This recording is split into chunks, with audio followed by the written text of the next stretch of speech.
on such an important issue. Sir, पिछले 7 दिनों में दिल्ली देश की राजधानी में यूपीएससी की तैयारी करते हुए कई छात्रों की मौत हुई है। 4 छात्रों की मौत हुई है और मैं ये मानती हूँ कि ये मौत नहीं है, हत्या है। सर, हमने देखा किस तरीके से पटेल नगर में एक छात्र, नीलेश राय नाम उसका था, वो लड़का अपने घर के बाहर खड़ा था और वहाँ पर पानी भर गया और इस कारण से जैसे ही उसने गेट पकड़ने की कोशिश करी, उसका करंट लग के उसी वक्त मौत हो गई। 2 दिन पहले राजेंद्र नगर में बुरी तरीके से 3 बच्चे डूब के मर गए। वो सिर्फ अपनी लाइब्रेरी में, अपने कोचिंग सेंटर की लाइब्रेरी के बेसमेंट में बैठे थे, पढ़ाई करने की कोशिश कर रहे थे, सामने पानी भरा और वो पानी उनके कमरे के अंदर आ गया, बेसमेंट में आ गया और 2 मिनट में तीनों के तीनों डूब के मर गए। सर, मैं कल वहाँ गई थी और मैंने उन परिवारों से मैं मिली, उन 2 लड़कियों के परिवारों से मिली जिनकी जान गई है। उनमें से एक लड़की सर श्रेया थी, 25 साल की थी, अंबेडकर नगर से सर यहाँ दिल्ली आई थी पढ़ने के लिए। उसके पिताजी किसान हैं, उन्होंने बहुत संघर्ष कर उसको दिल्ली भेजा था। उनका एक ही सपना था कि मेरी बेटी आईएएस अफसर बनेगी, मेरी बेटी इस देश का नाम रोशन करेगी। सर, हम देखते हैं कि किस तरीके से इस देश में ऐसी बहुत बेटियां हैं जिनको ये सहूलियत नहीं मिल पाती, जो अपने सपने नहीं पूरे कर पाती। ये किसान परिवार अपनी बेटी को इतनी दूर दिल्ली एक सपने के साथ भेजता है और वो सपना डूब गया।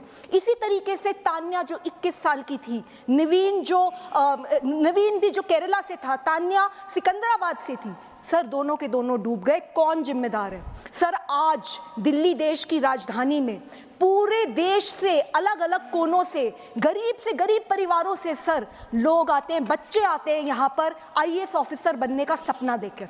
सर, वो सिर्फ अपने लिए नहीं आते, वो एक ऐसा सपना लेकर आते हैं कि हम इस देश की गवर्नेंस में बदलाव लाएंगे, हम भ्रष्टाचार खत्म करेंगे, हम अपने गांव का, हम अपने शहर की स्थिति सुधारेंगे।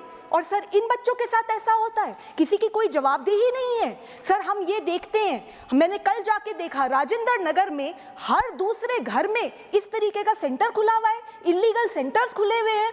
तो इन इलीगल सेंटर्स को कैसे खोला जा रहा है? आप देखिए, अगर कोई भी अपना दिल्ली में कोई घर बनाता है, अगर घर में थोड़ा सा भी कंस्ट्रक्शन ज्यादा हो जाता है, तुरंत एमसीडी वाले आ जाते हैं, तुरंत वहां पे वो हल्ला करते हैं और इतना बड़ा इलीगल सेंटर पे सेंटर बने जा रहे हैं और किसी को पता ही नहीं चला।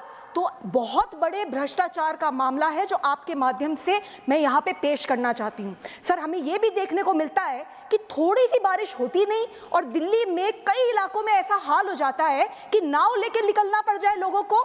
तो ड्रेनेज सिस्टम को कौन साफ करेगा? क्या दिल्ली सरकार और एमसीडी की कोई जिम्मेदारी नहीं है? सर, मैं ये आपके माध्यम से सर मैं 3 डिमांड रखना चाहती हूँ। सर, सबसे पहले ये जो एफआईआर हुई है, इस एफआईआर में उन कोचिंग के सेंटर के जो लोग हैं उनको पकड़ लिया है पुलिस ने।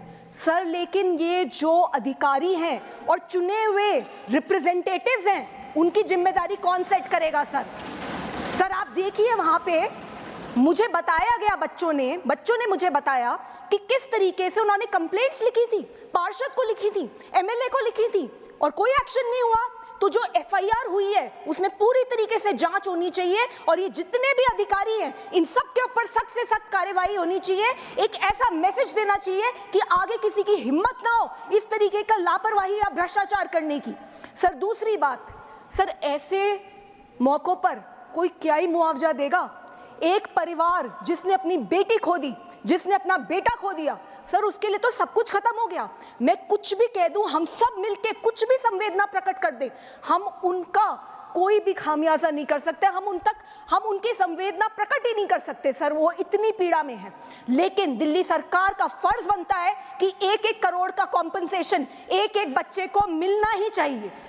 तीसरी बात, सर, हम ये देखते हैं इतने सालों से यूपीएससी की तैयारी करने के लिए दूर दूर जगहों से दिल्ली में बच्चे आते हैं, पर अभी तक दिल्ली सरकार ने इस तरीके के पीजीज को, इस तरीके के कोचिंग सेंटर्स को रेगुलेट करने के लिए कोई कानून नहीं बनाया। यूपीएससी की तैयारी करते हुए जो बच्चे हैं या बाकी एग्जाम्स की तैयारी करते हुए जो बच्चे हैं, उनके वेलफेयर के लिए कोई स्कीमें नहीं बनी है, कोई गाइडलाइंस नहीं है। ये सारी की सारी गाइडलाइंस होनी चाहिए।